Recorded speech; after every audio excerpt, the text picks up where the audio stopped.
Hey, this is Danny with growwealthwithin.com, and I'm here with Mike Hill. And Mike, can you give us a quick 2-minute intro of you? 2 minute intro. That's the one thing I didn't prep for this.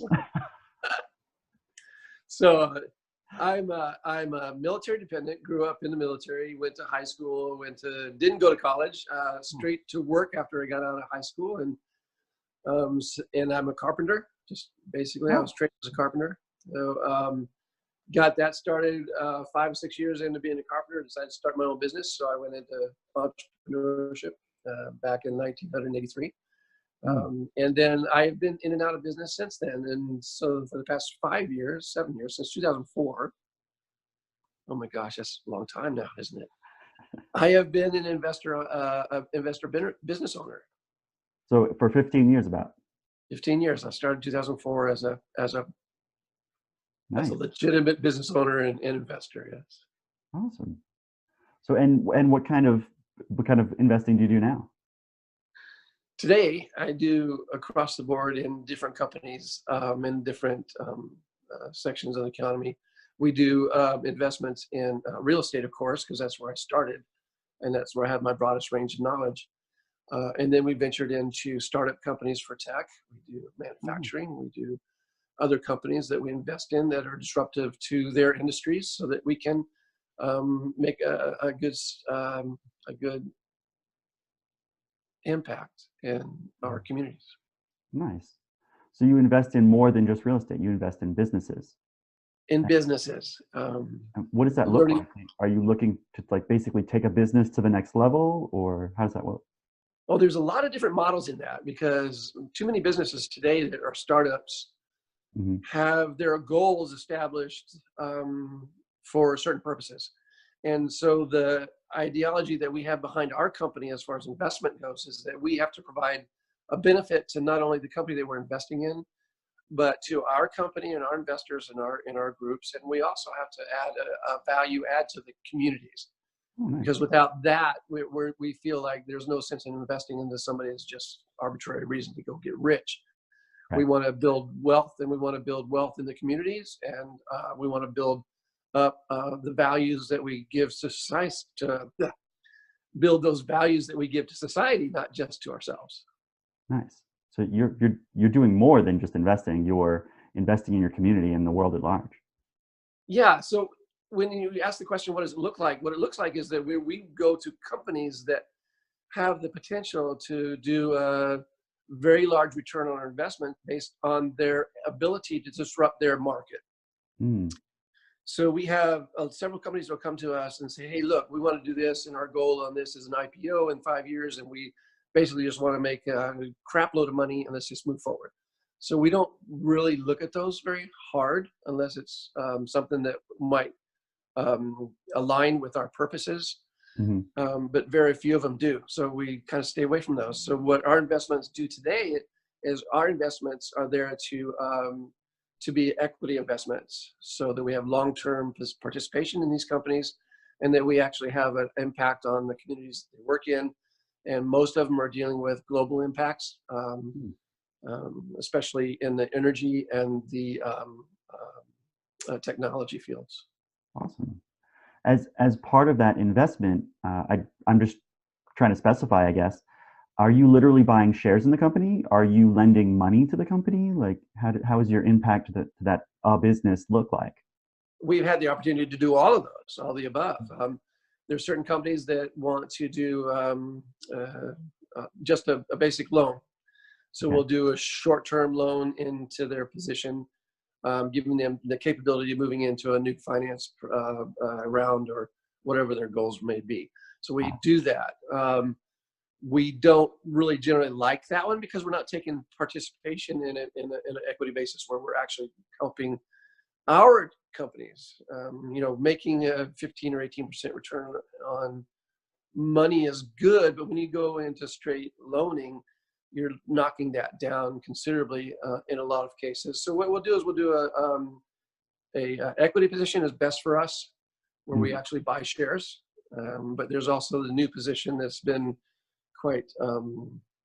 that's been going across the market in the past 5 to 7 years, which is they'll take an equity position after they'll provide money as a note that's convertible into an equity position at a later date based on the value that the company comes in with. Okay, so you're creating an option. It's exactly. It's a convertible note. It's called a convertible note that we can change from being an actual term note or promissory note into actually owning part of the equity shares based on the value that we project it to be, Nice. compared to what it is today. And Awesome. that gives us a great advantage in that we don't have to risk 100% of our money as an equity partner. And we only invest a portion of the money as a lender, which gives us first right to liquidations. Awesome. But it also gives us a discount when we go to that value add participation portion where we convert it over into equity shares. So we get the value at what it is based on the discount that we bought in with our loan. Right. That's really cool. And I would imagine if things didn't pan out as you were expecting, you wouldn't be locked in to purchase, because that's Correct. what an option is you're not locked in.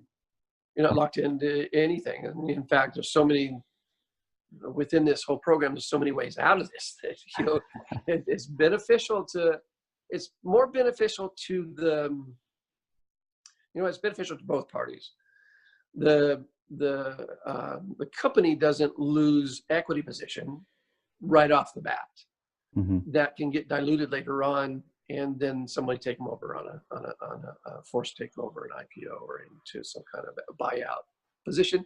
And then the investor gets to be aware of what's going on in the business, but he's not at risk as an equity partner if it does fold.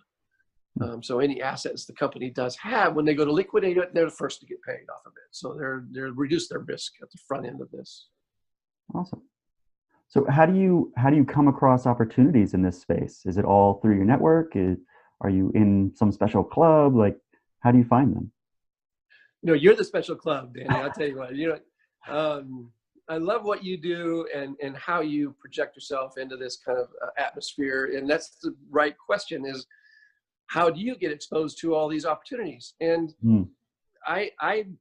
people come to me with deals, and yes, I do belong to associations. I do belong to different programs in different areas. The programs themselves don't bring the opportunities, but the value of the program is to be associated with somebody, or the relationships that you build with the people that do bring you opportunities.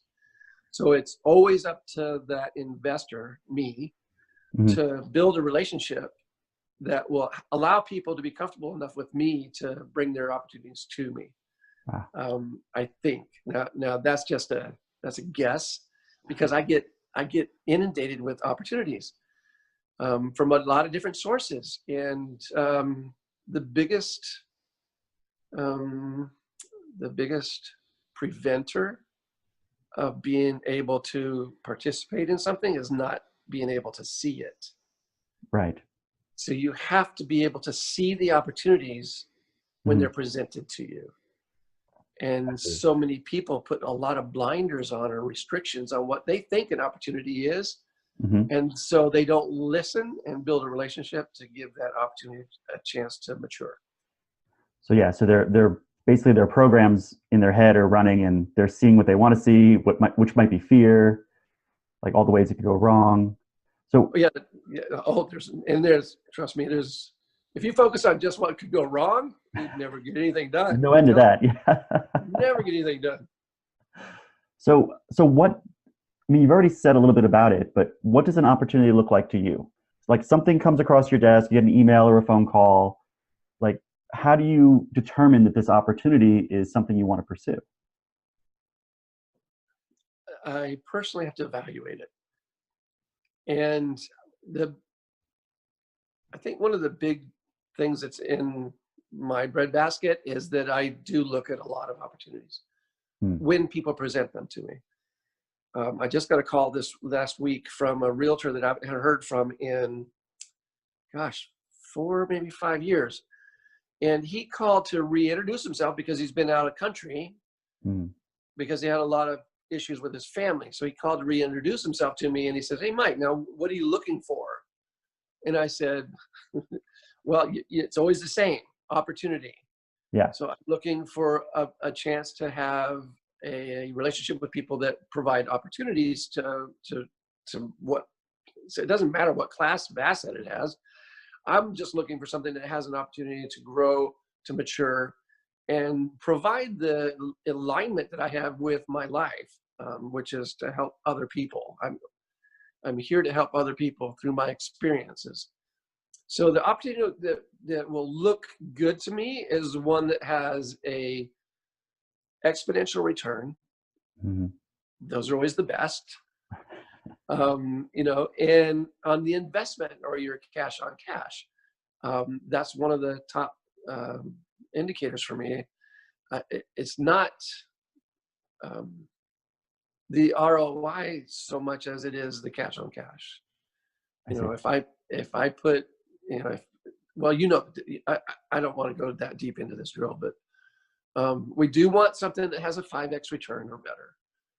We do want to move into something that's beneficial for the communities and society as a whole. Mm-hmm. And we do want to make sure it's legal. Yeah. There's plenty of opportunity to do stuff illegally. And we straight away walk away from those. And then we kind of disassociate ourselves from people that are actually promoting those kind of situations.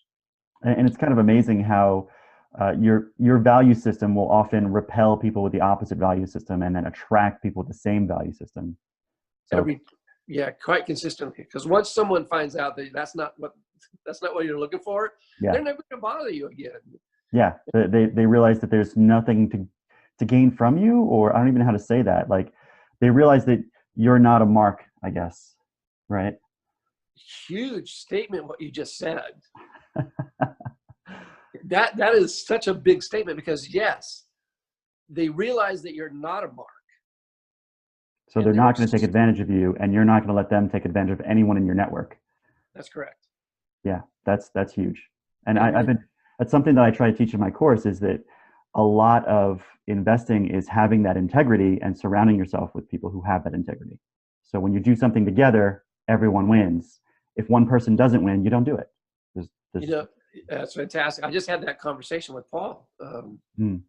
We had a wonderful conversation last week also. That was a recommendation from you. Mm-hmm. And that was a great experience. He's a great person. I like talking with him. Yeah, I lucked out running into Paul. Like I said, I started a meetup, and I'm just getting people to talk about money and investing and building wealth. And I got a good mix of beginners and a good mix of successful investors, and everyone's talking and teaching and sharing, and it's just wonderful. So I'm glad I got a chance to introduce you to Paul. Well, thank you for that also, by the way. Thank you very much. And if anybody's watching, I mean, this is exactly what investing is. It's all about running into people who have the same integrity as you, and then introducing them to your network so that opportunities can flow to the right person. Absolutely. And then from there, the right people will show up with the money as well. So a good deal, from what I've seen, will be a good deal, and everyone wants to be a part of it. And that's how they get done. It's because the deal itself is worth doing. Yeah, and then when you add on top of that the integrity of the individuals that present the deals, then you're running a double asset benefit. Cool. So I understand that right now you do very big deals. I mean, like humongous projects. I'm curious, how did you get started? Could you tell us a little bit about maybe your first project? My first project was a flip. I live in the San Francisco Bay Area, and my wife and I decided that after getting educated on how to do the investments properly, that we were going to go out and just do the investments. So we did. We bought a house in Campbell, and then shortly after that we bought another house. We did 2 flips within 2 years. We also bought 3 buy and hold properties out of state. Nice. And we held those until, and these are all come with their own experiences. Let me tell you, they all come with their own experiences. Oh, yeah. And learning that from the inside out is a lot different than someone telling you how things run. Yeah, I just heard out of state owner is what I just heard. Yeah, and that's great. Out of state owners are wonderful if you have the right property manager that's managing your properties. Yeah. Unfortunately, that wasn't what we did. So we got caught in a little squeeze. We did not lose money on the investments. We actually made money on the investments, but they did not perform the way that we intended them to perform. And that's one of the critical things that you have to keep in your mindset, is that more often they will not do what you expect them to do.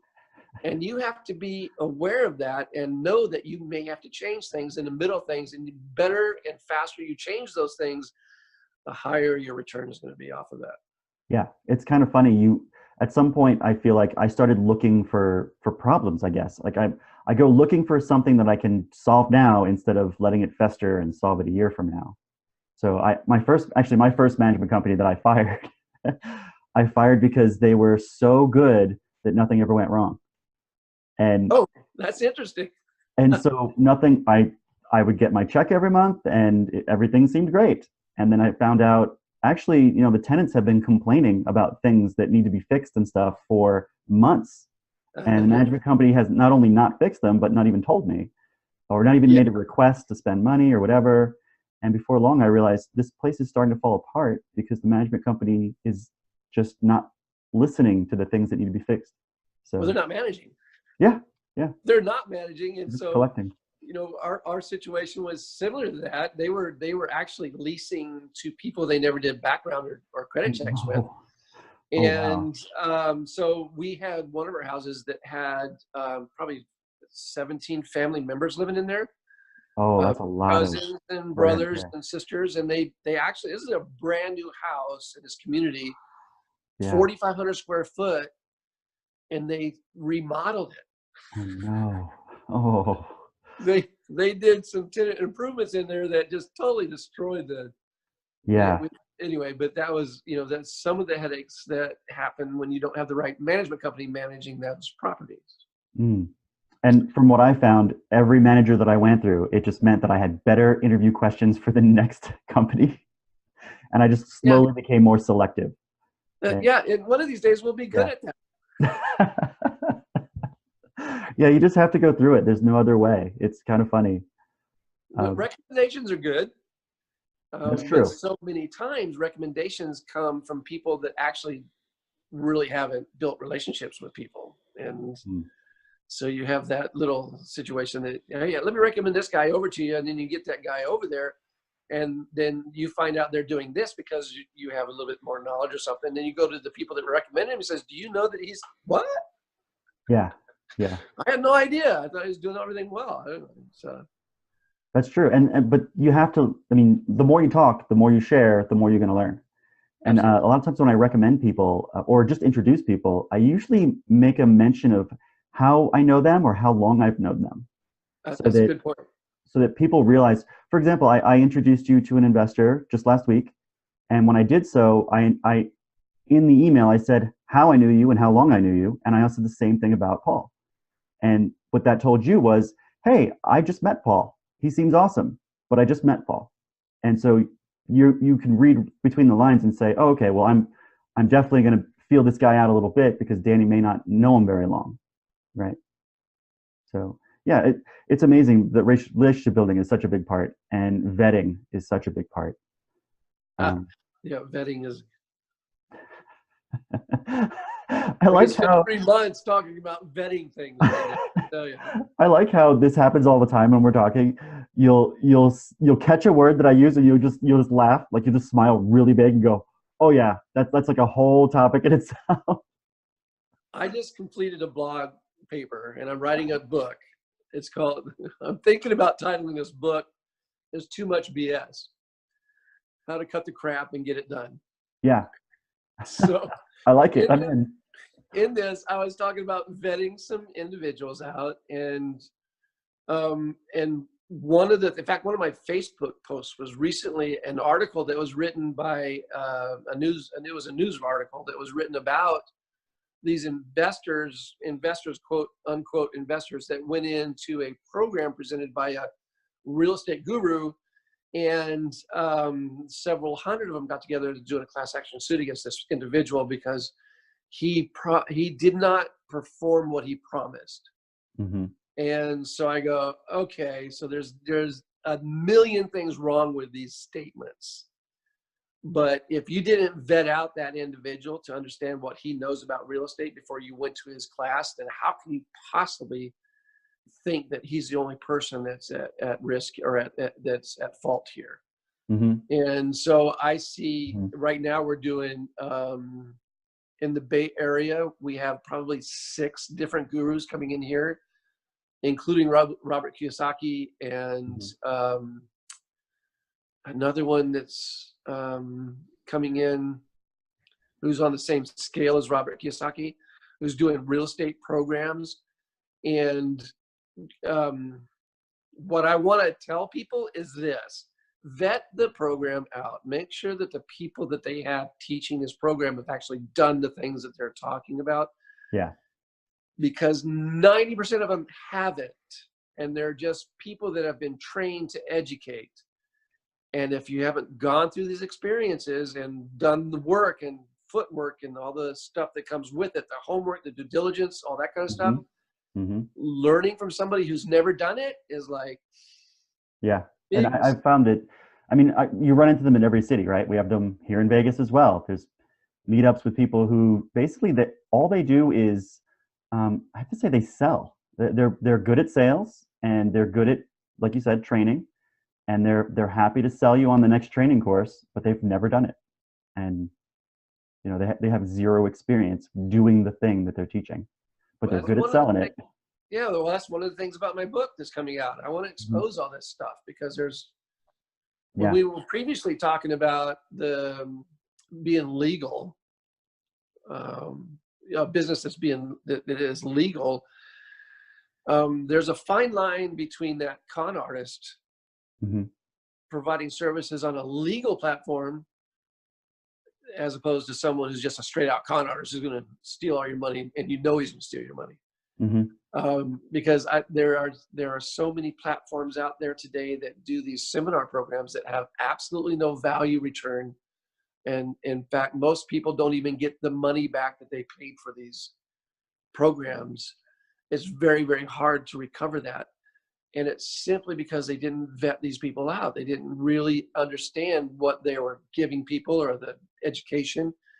And yes, some of them have value, but I in my experience, majority of them actually do never give you a ROI, and it's hard to recover your expenses in these kind of things. Yeah.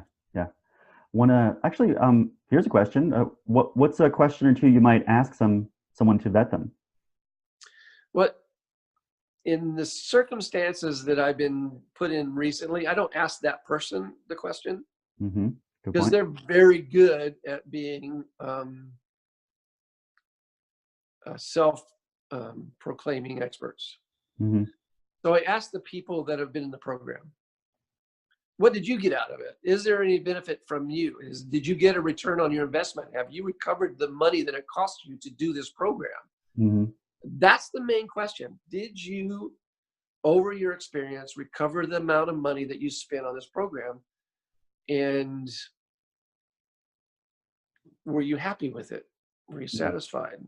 Yeah. So you're basically checking references. That sounds, I mean, like at a high level, it's like, go get references and make sure that you call them. Because a lot of these guys, here's my favorite one, Danny, is you see these pictures on magazine. They got full profile pictures on headline magazines. And they'll put that on their Facebook, or they'll put that on their Instagram, or they'll say, oh, look at me, look what I just did. I just got on the cover of da-da-da magazine. Right. And then you go and research the magazine. It's their publication. I kid you not. Yeah. I mean, I like the ones that are like, winner of the award that we just made up. Exactly. Oh, and I'm going to get on a little soapbox here of it. Best-selling authors. Yes. I mean, best-selling author, some niche we made up. Oh gosh, the declaration of a best-selling author when I was growing up, if you're a best-selling author, you sold hundreds of thousands of copies to get that designation.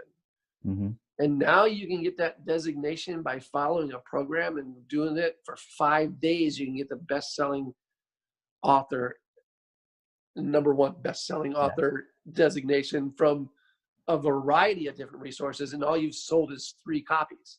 Yep. And so I'm very. So I'm excited that you're going to be focusing on basically how to spot a snake oil salesman, because I think that's a very big part of just investing in general, is realizing that there are people out there who just want to rip you off. You hit it on the net. I mean, you just said it all in 2 words: snake oil salesman. So that's. Yeah, I actually, it's funny. I actually have a part in my course that literally is called "How to Spot a Snake Oil Salesman," because they're out there. And so, what's the #1 on your list on how to spot them? Honestly, it was what you just said about checking references. And I have another thing where I like to ask, and I was trying to get to ask you it without telling you. Let me just ask you, how many deals have you done? That's the one. I find that for some reason people tend to be a little more truthful, and it kind of catches them off guard. People who are successful investors, they usually just say, "Wow!" Like they're just like, "Oh, don't even get me started. I've done so many I forgot." Right? I could never count them all. Those are the people who are extremely successful. And then you'll get people who are, just learning and say, well, it's my first one, or I've done 2, and it immediately lets me gauge people's experience level, provided they're telling the truth, right? Provided they're telling the truth. And that's a good snake oil salesman. You never know that he's selling snake oil. Yeah. And there's the headache we have. The promise of value and then never delivering. And I think it's one of the biggest things that we fight as investors is that there's so many snake oil salesmen out there that we kind of have to make up for it almost. Like when I've had people that I've spoken to and they found out I was an investor, and immediately they didn't want to talk to me. They thought, oh, you're one of those guys. You're just a money grubbing, greedy, whatever. Well, I mean, look at what they're being taught. Yeah. I mean, meanwhile, we opened this interview and you explained exactly how we want to do opportunities that involve improving the community, right? I mean, that's what an investor could be. That's like a Rockefeller. Like, we're here to make it better for everyone, and money will come from that. And then what are we going to do with the money, right? We're probably going to find other ways to reinvest it in the community, find charities to contribute to. There's so much you can do with money as a tool that once you prove that you're worthy of it, that you're going to use it in a responsible way, it just starts coming to you. Yes. And basically when that starts happening, it lifts you into a different tier. Yeah. And then the rest of those people disappear. They just fall away. They don't have the courage it takes to follow you up the ladder. So if you were going to work with an investor, what is it you would look for in another investor? Like, what does a successful investor look like to you, but somebody that you'd want to work with? What would they look like? Oh, wow, that's a good question. They look like you, Danny. I mean, thank you. Flattery will get you everywhere.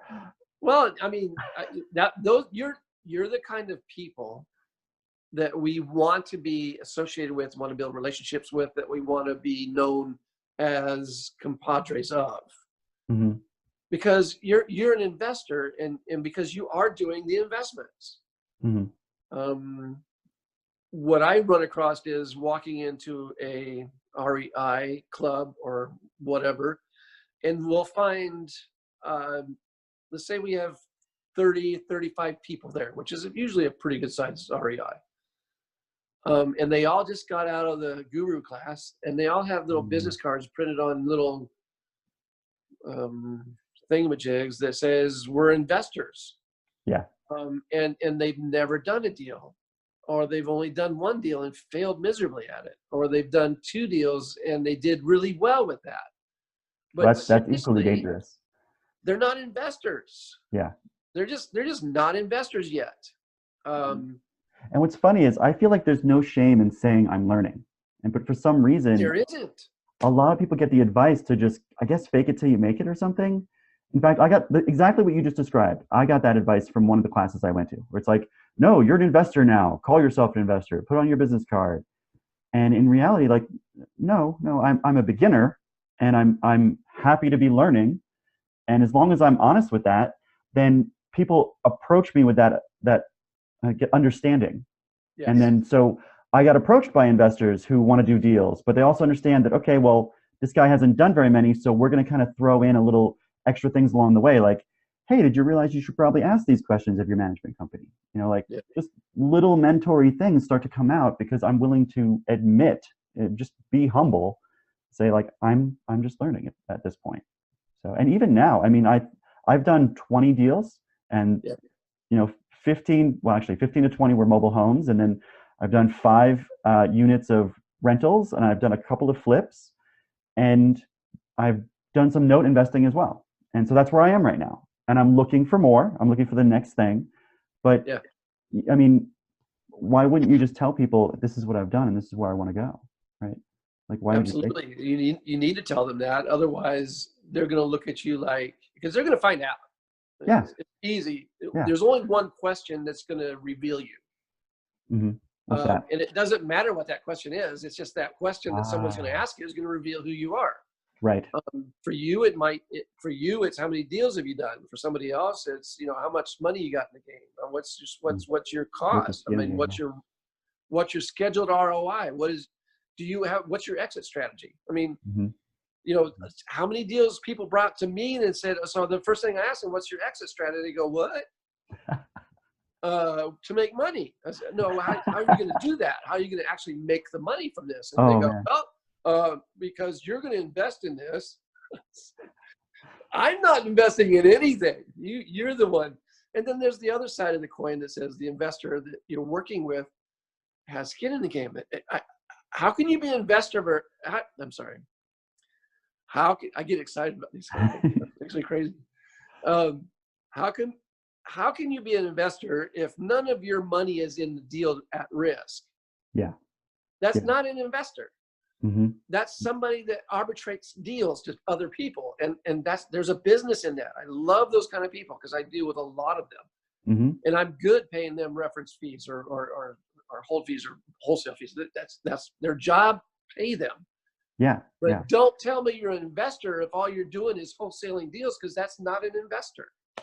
Right. Yeah. Not. So, when it comes to just investing, being an investor, a real investor, would you happen to have any like rules or fundamentals that you'd be willing to share with us, as far as how do you be a good investor? How to be a good investor. Like, do you have any rules that you live by or principles? Yeah, I don't want to put my money at risk.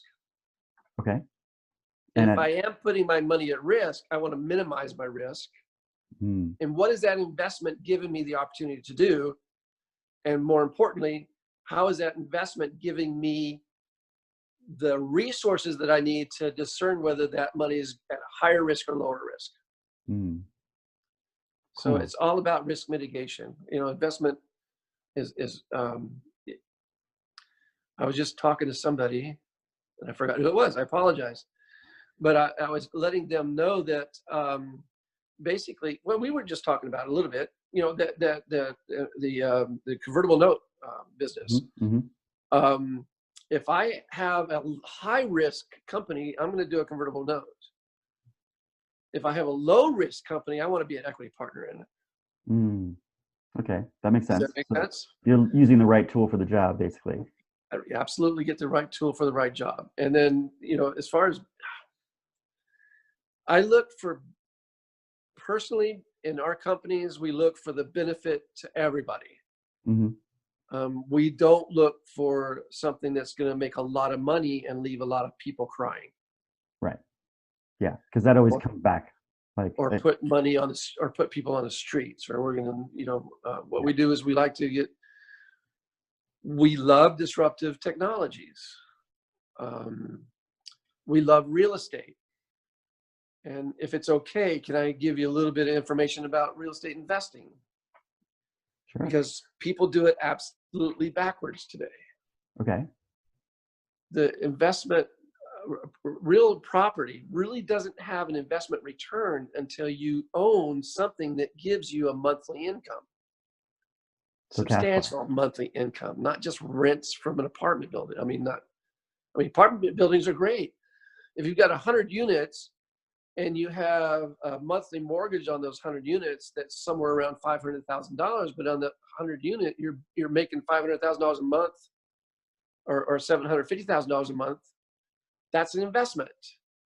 Mm-hmm. If you go out and buy a rental property as a single family residence and it costs you $1,200 to keep it afloat, and you're making $1,250, although it's got positive cash flow, it's not impacting your life as an investment should.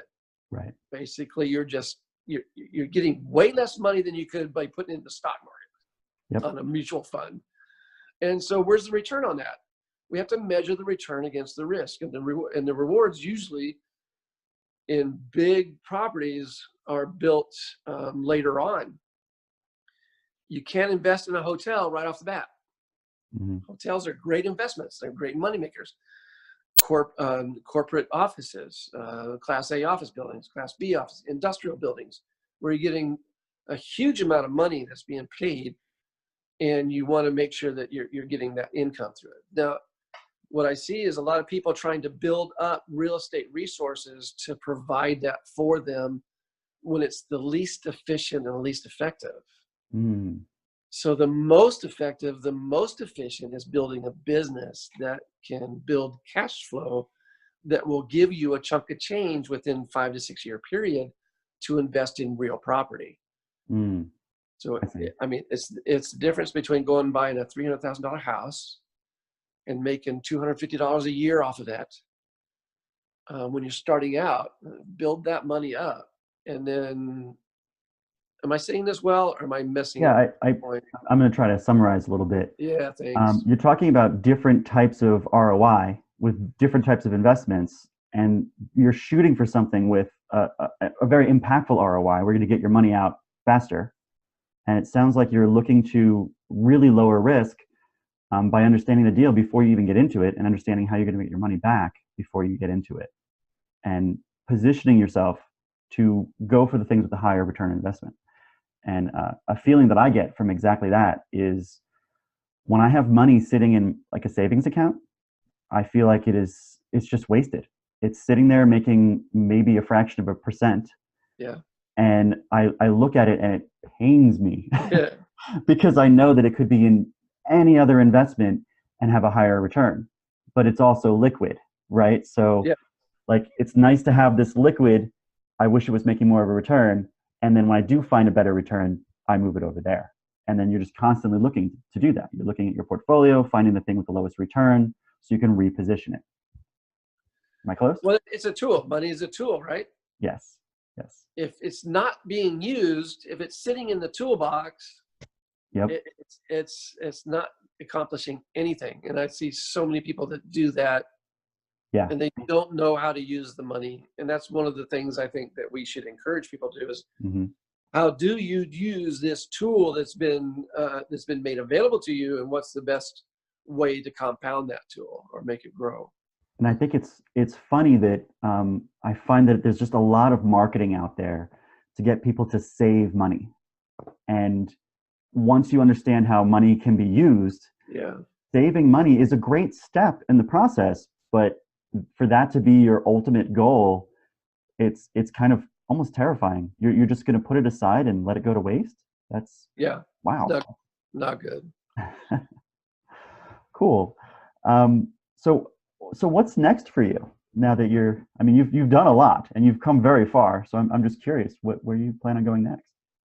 Well, my next step is to continue assisting other people. So right now I'm training people on how to start a business, how to be profitable in that business, what the proper structure is, how to make sure that when you do anything that you have a long-term goal that you're reaching for, and how best to achieve that goal through different places that you can put different plans together. So that's my goal. What was the name of that course again? It's called the Profit Trail. The Profit Trail. Okay, and I'll put a link to that in the description. And so we're launching. I'm writing the book that's associated with it, and we're launching that program. And so my big desire is to change the world from being 1% majority managing, as far as that tool goes, to say 2% or 3%. Mm-hmm. Because there's so much opportunity for people to make good money doing great things for other people. Yeah. Thank you for saying that out loud. I feel like a lot of people don't understand that very simple concept that you can do good in the world and make money. Like, basically, from my point of view, it's the best way to make money. yeah. Yeah. It's absolutely the best way to make money. It's the best use of your tools. And if you're improving society and humanity as a whole, then there is no way that that's going to die. Yeah. Cool. So that kind of brings me to Grow Wealth Within, actually. Grow Wealth Within, we have, our motto is invest in yourself, others, and our collective futures. And so I wanted to ask you, how do you invest in yourself? Education. And what does that look like? Constantly getting educated, becoming aware. I have so many, let me back up a little bit. For 30 years, I was in construction as a GC, as a project manager, I ran huge projects. I built for KLA-10 I built for American Express. I built for a lot of different companies in all kinds of clean rooms, just technical and all this. One of the reasons that I have so much knowledge about some of these programs is because I lived in those systems. But education is, I totally lost my train of thought. Danny, I'm so sorry. No worries. I was just asking how you invest in yourself and what does that look like? It's about the education, getting trained in things that you're not comfortable in. Like I said, one of the reasons I brought that up was because as a project manager, I was in total control. As a GC, I'm in total control of everything that's underneath me. And so I had to learn to let go of that kind of control walking into new environments as far as business investment and business development. Because there is so much that you should give control over to in order to understand that you're going to do better that way than you are trying to control it all. So getting the education, becoming aware of your, for me, it's becoming aware of my stalemates, stopping points, those things that stop you from moving into a better place because your mindset isn't free to adopt that. And that's you're facing a lot of your own like programs that are running in your mind, it sounds like. Yeah, it's deprogramming so that you can reprogram to do better things. Nice. How would you invest in others, or how do you invest in others? We, my wife and I, when I say we, Leonora and I, Leonora has a company called Charity Bridge. And that company is set up and designed to assist small companies like nonprofits and charitable organizations and NGOs so that they can accept funding from large corporations. Oh, cool. So there's a lot of money available in large corporate donations, but they're always going to the same resources, and they're always like, the major nonprofit campaigns. And so very little bit trickles down to all of these other campaigns simply because they're not positioned to take that money. So her company is going to help people position themselves to take that money, and then they can align with corporations that actually support that purpose. Yeah, that sounds like they would just supercharge what they're already doing as far as giving back. Yeah, because if having one company work for you and your purpose is great. It's fantastic. But what if you could do the same amount of money would lend 40 companies? Yeah. Wow, that's awesome. To put that across the platter. Now you're leveraging that dollar, leveraging that resource, leveraging that purpose. So that's one way that we're doing it. We also have a foundation called 56 United that is assisting the survivors of human trafficking. And we're also advocating going to schools and education platforms and churches to get them involved in recognizing what human trafficking is, so they can report it better and have better control over what's going on in our society today, which is overwhelmingly being inundated with slaves and human trafficked individuals. And it's an atrocity that we can't put up with. So we have that program that's there to stop that. That's two of the ways that we're doing it. The next way is to make sure that we're helping other companies develop their businesses. One of the goals of the profit trail is to actually get enough people in there that once we spot individuals that has that disruptive technology, that we can finance them and get them put in a position where they can build their company faster. But they have to go through our program and understand how we invest. And so it's critical that we have the association of the ability and the capability and the products and the vision to see what's going to happen, and they all have to align.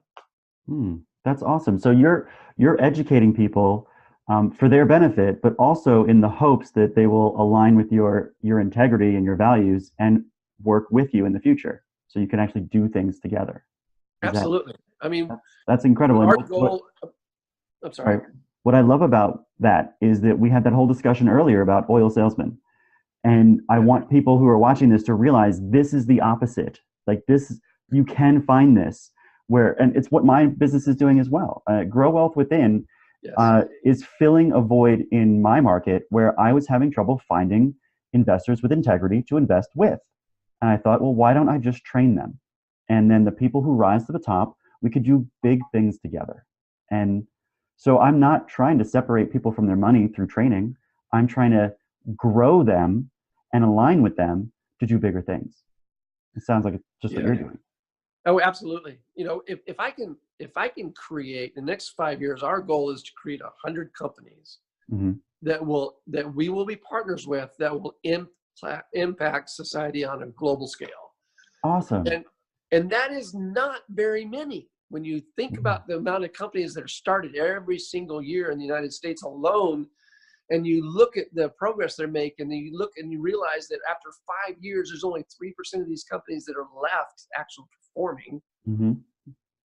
And there was so many ideas and concepts and creations that went into the garbage can that it's just painful to realize that these people don't know what to do. And that's what we want to teach them, is what do you do to maintain that capability of expansion and growth and scalability, and not lose everything after 5 years of hard work. Yeah, that's awesome. Wow. Well, I'm glad to have you in the world at large. Is what I'm trying to say. How can people meet, or how can people get in contact with you for anything that you've mentioned in this video? They can email me at michaelhill at eppca.com. Okay, and I'll put that in the description. eppca.com. They can email me there. They can also go to the Profit Trail, and they can get information about what we do as far as that goes. They can also go to our nonprofit, which is 56united.org. I'll give you that one to find out what we do about human trafficking and how we're helping to get rid of it. And then I'll share my wife's Charity Bridge Awesome. URL, so that if they're interested in finding out how they can, as a nonprofit NGO or charity organization, how they can get positioned to accept money from large corporations. Awesome.